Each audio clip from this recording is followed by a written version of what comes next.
Ladies and gentlemen, I am proud to introduce my friend, former mentee, and inspirational story, Shawn Dwyer. Shawn's outside of Philadelphia, and I remember Shawn when you and I met via phone.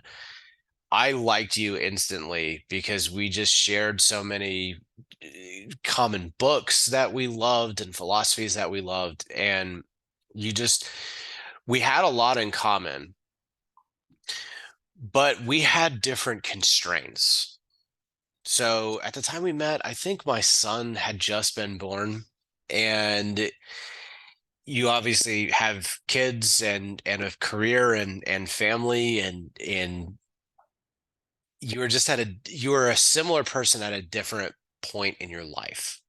Sure. And the reason why I'm excited to get you on and why I think the audience is really going to appreciate your story is because for everyone who's heard the Ian and Ryan moving into a mobile home, chasing our dreams story and been like, that's awesome. There's at least one more person like you who are like, that's great, but I can't do that. So, everybody, meet Shawn Dwyer. Shawn, tell everybody a little bit about you.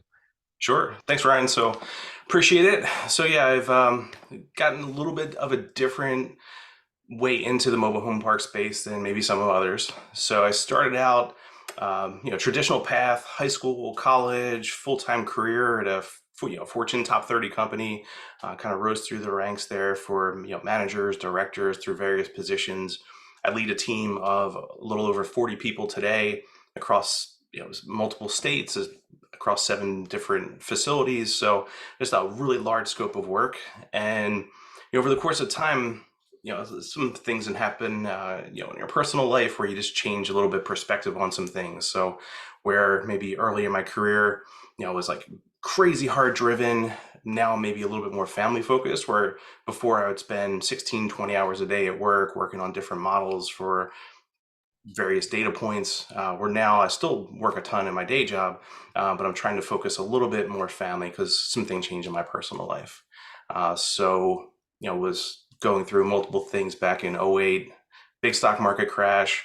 COVID happened, another big stock market crash. When you're looking at what you're doing for retirement and what you're looking to do for planning, all of a sudden you have 30% of your worth and net worth all of a sudden gets cut by a third, or all of your net worth is in 401ks or stocks, and all of a sudden it's wiped out by a third over a year, multiple years, or in the case of COVID, over multiple months. So I said, all right, there has to be something different out there that I can do.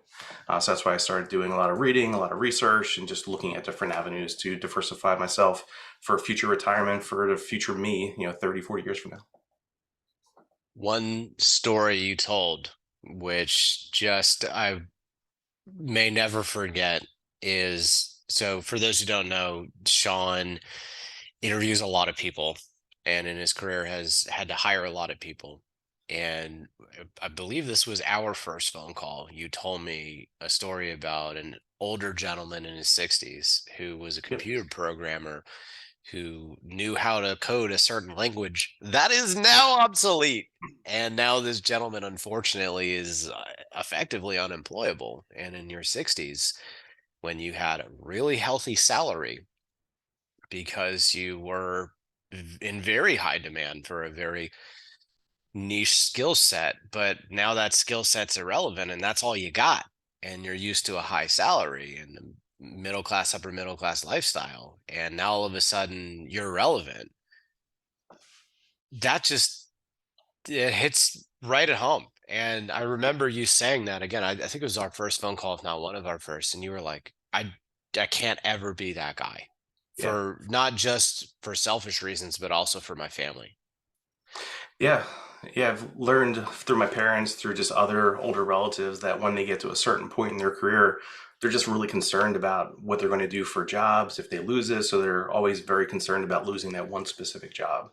So just like little bits and pieces I've taken from people over the course of time. And that's one thing that I always was really concerned about. So for me, I've always been pretty driven to try to keep as many doors open as I can with, new skills, new technologies, new careers, new like what do they call it?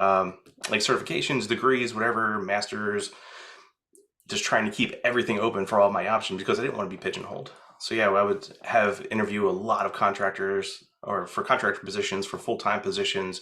And these folks were great. They either got laid off from their previous position or good recommendations from people. But when you start looking at their skill sets and what they brought to the table for the specific job that I was looking for, they might be great folks and great people, but the technologies that they knew were 15, 20 years old and they were popular back then and they were great for that team or great for that company.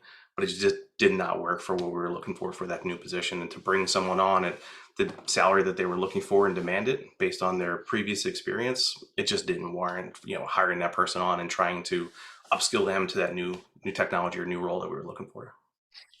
This is why we're friends. I just love listening to how you're just constantly looking to better yourself. And I find it interesting.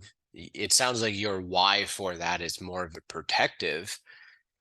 It's coming from more of a protective, like I need to protect my family, I need to protect my income because of obsolescence for various skill sets. And you've seen in your time how that can and does happen. I mean, that's happening all over the Midwest with automation. Sure. And that was one main reason why you came in to the mentorship program and why mobile home parks obviously caught your attention. And you bring up another great point, which is you have all this money in the stock market, and all of a sudden something crazy in the world out of your control happens, and it deletes a third of your net worth. It's a lot of things out of your control. You can't control the stock market. You can't control obsolescence of a skill set. But what you realize through reading and bettering yourself, Shawn, is you can control, at least more so than this than an investment in the stock market. You can control commercial real estate, multifamily real estate. So why Sure. don't we kind of talk about, so now we've talked about kind of who you are, how you've logicked your way into real estate. Why don't we take a second to talk about how, maybe not necessarily how you found mobile home parks, but what you went through to find your way into mobile home parks beyond just listening to podcasts, talking about it. Like, you are a mobile home park owner now. Let's talk about Officially your as of journey. mid-September. Let's talk about, and by the way, this is recorded in late November 2022. So it's been almost a quarter. Let's talk about your journey from, okay, I realize I'm trying to diversify my income, if you will, to protect, I don't want to be obsolete. I don't want to leave my family in a bad spot or be in a bad spot, especially as I grow older. So we found our way into real estate. How did you find your way into mobile home parks? Sure. So much like this podcast, it got started by just looking through Facebook book groups, reading books, listening to podcasts, and just trying to consume as much content as I could. Listening at like 1.3, 1.4 speed, skipping all like the dead air of stuff, and just trying to plow through as much material as I could. So just continuing to network. I've gone to like local meetup groups pre-COVID, and now they're starting to pick up again. Kind of post-COVID world. So just trying to network with as many people as we could. So as with a lot of people, I started with Kevin and Charles' podcast from back in 2016, 2017. One thing that happened to me in 2018, 2019. Unfortunately, my mom passed away, so I had a little bit of money coming in from when we renovated and fixed up and sold her house. So listening to the podcast, I was like, oh, cool. I have a little bit of money now that I can kind of squirrel away and start investing. These mobile home parks seem like they're pretty good investment vehicles. Why don't I go and start looking at them? And I don't know what happened between 2017, 2018 from the pricing to 2020 when I first started working with you on the mentorship, but wow, prices have exploded in that 2 or 3 year time period. Yeah, and they're in a lull right now because of interest rate hikes, but about everybody I talk to are basically just taking this time right now while things slow down a little bit, as the Fed is, that's their desire, right? To lock and load to hit the ground running when we come out of this. So in other words, I don't think they're going back down. If they're going back down, it's a temporary adjustment. It's just going to go up from here in terms of pricing. But you're right. when I got started in 2015, pricing was completely different. And I cringe looking at some deals I passed on way back when. Sure. But anyways, so this is a timeline, right? So 2018 plus or minus, you hear about the idea, you start listening to my friend Kevin and Charles to put on a great podcast. I'm also a disciple of their podcast, was a big fan of it while they were churning it out. And yeah, look, then it takes a couple years to actually get started. And it wasn't really then, because this recording is in 2022. So it took you really 2 years from when you said, I'm going to do this.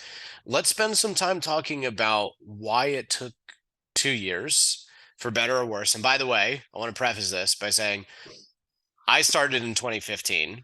I bought my first in late 2016, and I didn't go full time until I was at my 2 year anniversary. So that's about right. The difference is I quit my job and moved into a mobile home. So talk to me about those 2 years. So 2020 through obviously 2022. Sure. So honestly, first I got started, I saw a post that you had on Facebook that yourself and Ian were starting a mentorship group, a mentee group. So I said, great, this is a way for me to accelerate my growth. And really, as a kid, I used to play video games. So it was a way for me to just like level up, right? So I could read a bunch of books, I can listen to podcasts, I can look at broker deals, but am I going to really execute on anything? Probably not, right? I'm not going to start sending out LOIs when I don't have necessarily the funding, the experience, the friends and family to say, hey, why don't you lend me a couple $1 million to go buy a mobile home park? They like look at you funny, like you're buying what? Like, why are you doing this? They're almost trying to console you, right? So, where I started with you, it was really just learning the underwriting, trying to find that strategy on what ultimately you were looking to get to, and then seeing how mobile home parks, commercial real estate, other versions of real estate are out there that can help you get where you want to go. So for me, it was really setting up that strategy piece and then working with you and Ian to really identify what are the gaps, right? So there's only so much time in a day. Right? You said you moved into a mobile home park, quit your job, right? So you could be 100% focused on that thing, 10, 15, 20 hours a day, cold calling, networking, getting that stuff up and running. I don't have that capability, right? So I have family, I have an established, uh, career that I'm currently growing and developing. I just don't have those hours in the day. So for me, it was a lot of nights, weekends, cold calling, networking, sending out mailers, working with brokers, setting up like just like little informal meetings like this as part of a SECO event that I attended virtually periodically throughout the given week, and sunk up with people afterwards for anyone that was part of a discussion, led a meeting, gave a presentation. Anyone who was on that list for the weeks and months afterwards, I just reached out to on LinkedIn or within the apps within Seco and just tried to set up some time with them just to, again, see what their experience was, let them know what I do, what I can bring to the table, just in case they find any opportunities they want to partner with. At least they know who I am. So that's kind of the way that I established myself for the first, say, 3 to 6 months, and then just kind of kept at it. Not at a daily basis, to be honest with you. I don't like cold calling. I hated it.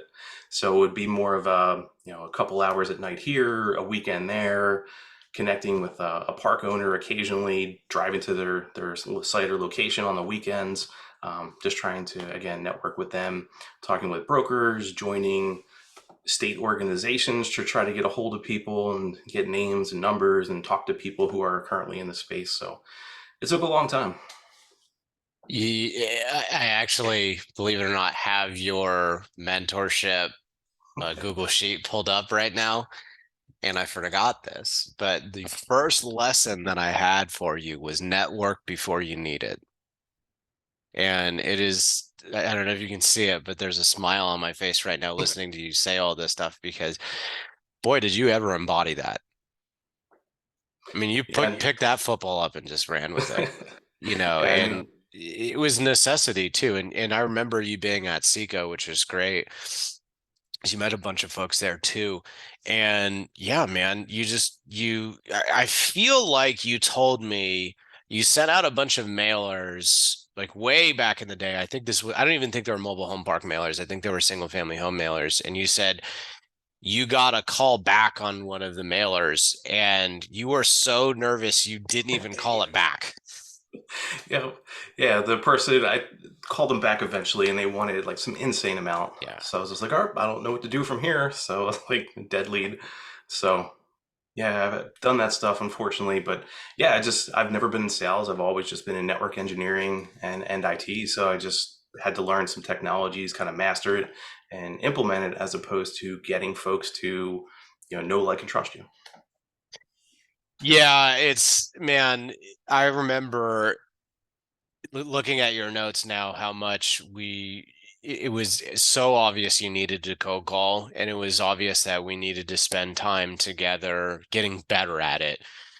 And I remember, man, you and I used to have calls when I was driving all the way out to Knoxville, Tennessee from Charlotte. So I'd be like, dude, you're doing me a favor. I'm bored. The Tennessee is gorgeous, by the way, but like it's just dead air time. So let's chat through this. And it was fish out of water for you, cold calling, Sure. because it's just so not your skill set and not kind of where you want to be. But what I admired about you, Shawn, is that you took the time to learn it and you took the time to force yourself through it. And you are probably still shocked to this day to know that even when I cold call, I'm nervous doing it. We all do. We Sure. all get nervous picking up the phone at times, and like I've told you many times, man, it's just you have to psychologically convince yourself to keep picking up the phone, which you did.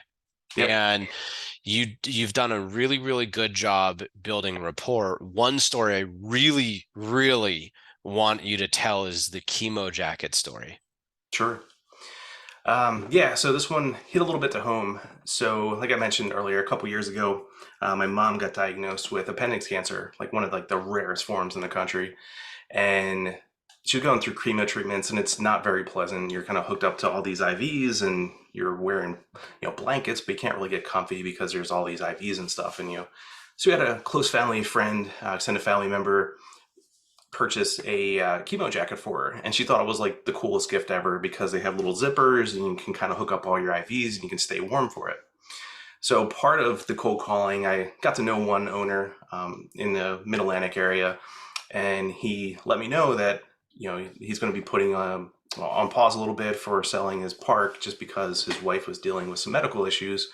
He let me know that it was cancer, and kind of reading a lot of books, they always say, whatever you put out into the world, you'll get it back tenfold. I wasn't really looking for anything. I was just more looking just to kind of do something good for this guy, put out some good vibes into the world. So that way, maybe eventually 5, 10, 15 years down the line, when I continue cold calling, something good will come back to me. So, talked it over with my wife. I was like, should I do this? It's like pretty personable. So what I did is I didn't know like size of his wife, so I just got her like a medium or large jacket. So I went on one of the sites that sold them, and I just ordered one and I just sent it to his office. Um, he called me a couple days later when it got there. He was so upset because no one in his office, like no one, his family or friends, didn't know that she was going to be going through these treatment stuff. I felt so terrible.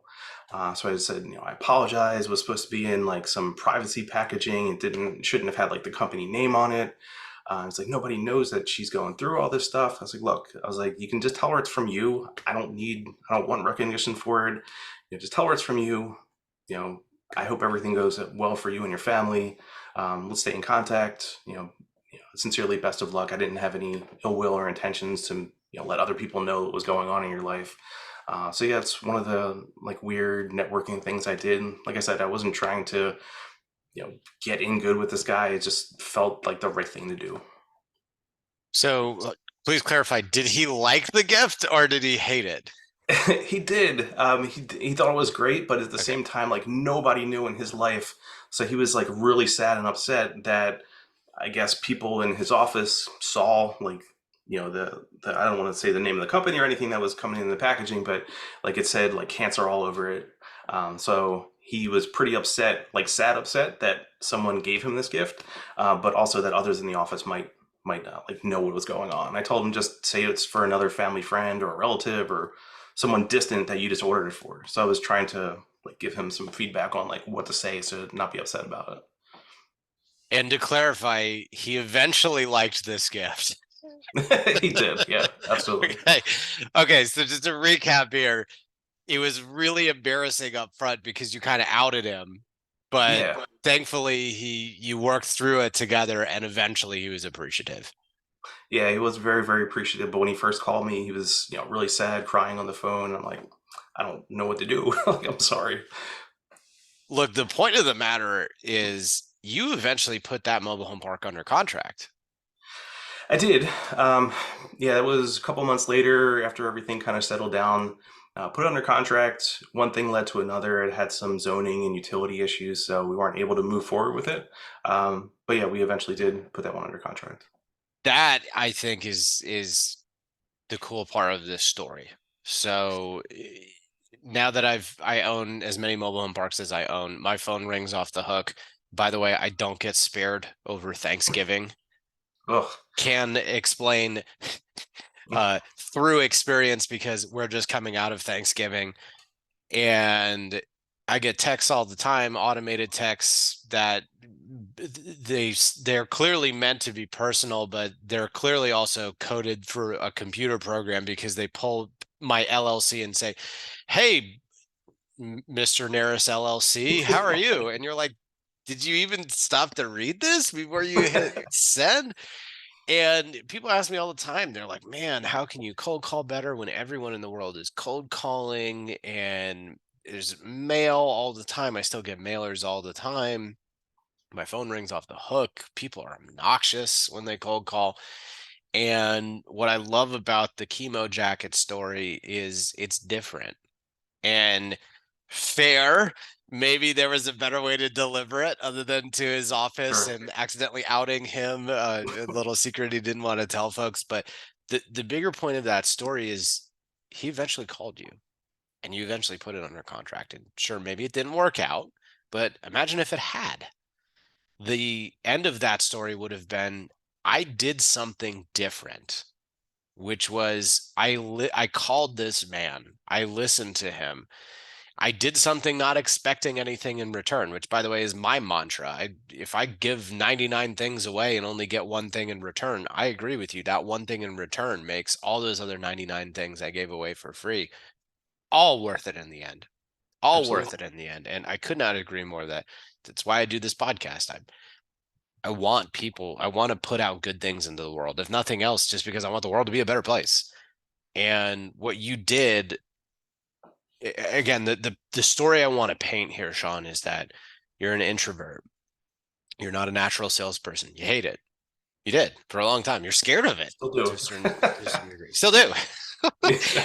And you had to force yourself to do something you didn't want to do. In time, you didn't want to do it, right? Because you have a really demanding job with dozens and dozens of people that report to you, and you have kids. You have your mother and what she had to go through. You had all of that on your plate and you still found the time to do it. You had every excuse in the world and you still found the time to do it and you were good at it. You were good at it. The fact that you listened, you got a man on the phone, you got him to explain this to you. You went so far as to provide him with quite literally a chemo jacket, which I didn't even know existed. And then you put it under contract. And I guarantee you, he will never forget that.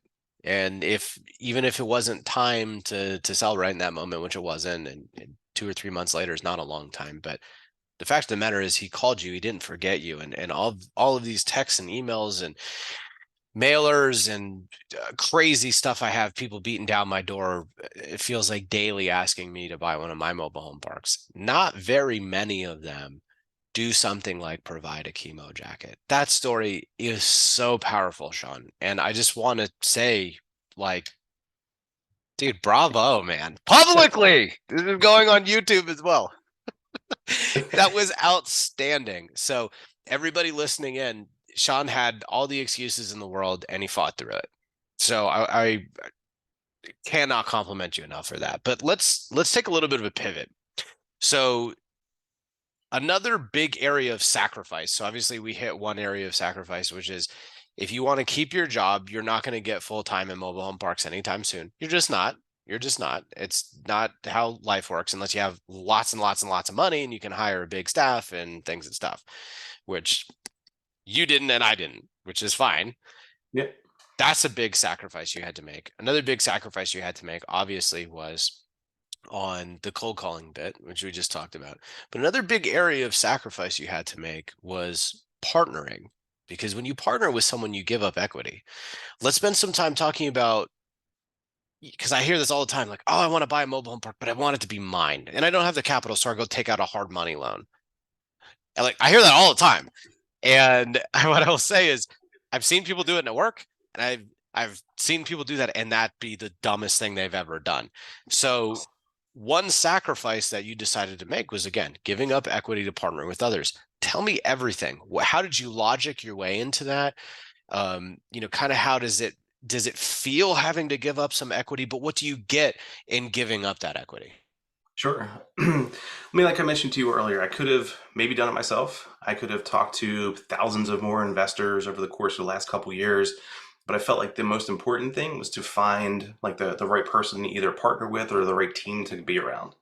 So for me, I could have talked to thousands of people, had all this money lined up, but like no deal or anything to show for it. So that seemed like kind of a waste of money.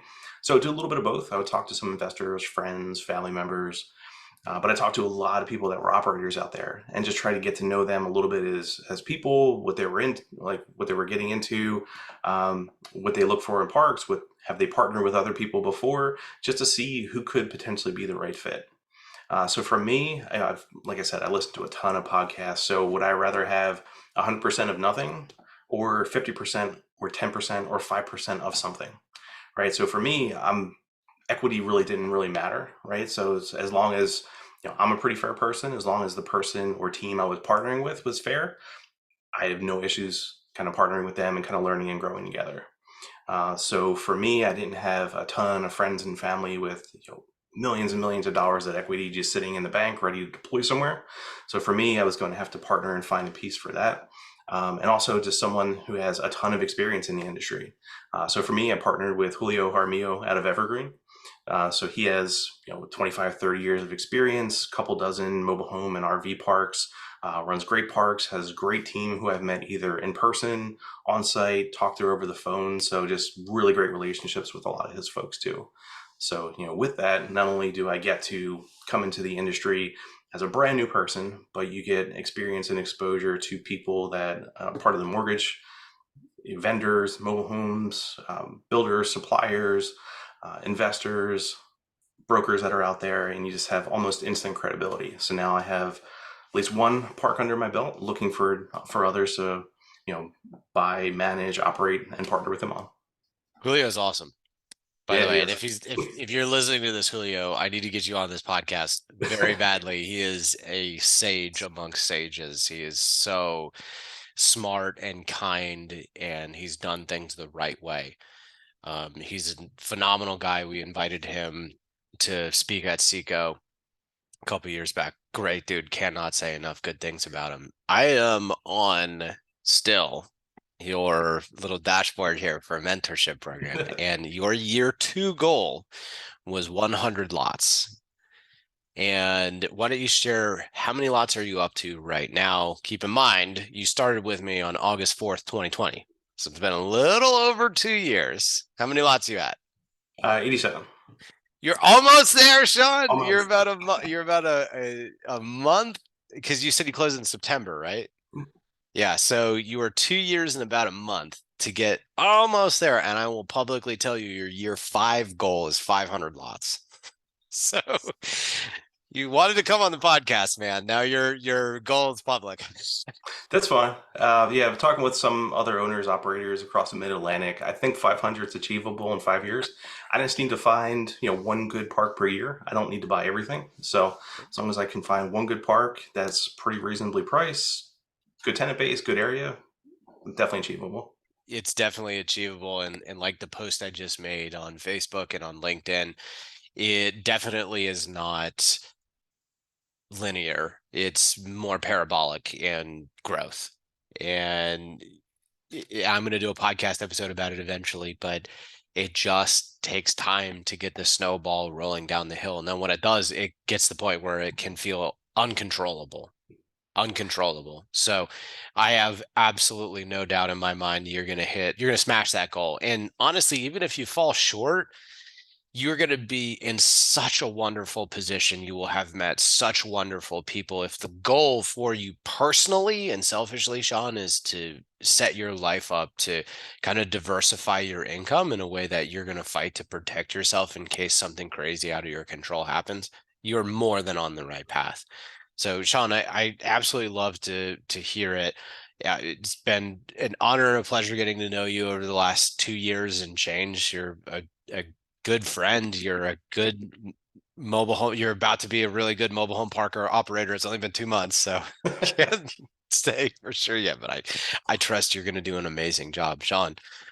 Dude, thank you for coming on. Thank you for being a part of my network and my friendship circle and everything, man. It's been really fun watching you grow. Awesome. Ryan, thanks you so much for your help, mentorship throughout the years, not only during the 12-week program, but over the course of the last couple of years. If I had any questions, calls, texts, if you didn't answer immediately, you got me back to me almost like the same day. So appreciate all your help. I like I say to most everyone I talk to, I want to see you win. And someone especially like you, Shawn, I wanted to see you win even more than most because I just really resonated with your story. And I'm so glad that you pushed me to get on here because a little backstory to this. Shawn declared to me he was coming on my podcast. He didn't ask me. He said, I'm coming on your podcast when I buy my first. And I was like, done. Deal. I will make you that deal. And he did it. So this is me making good on that deal. But Shawn's an awesome guy. For those listening in that want to connect with you, Shawn, how can they find you? Sure. Email is probably the best one. So Shawn.Dwyer at goldenoakrei.com. What I will do is I'll put that in the show notes for anyone listening in or watching it on YouTube. So that way it'll just be right there, copy and paste it and get in touch with him. Shawn, cannot thank you enough, dude. It's been so much fun watching you grow. Thanks, Ryan. Appreciate the help.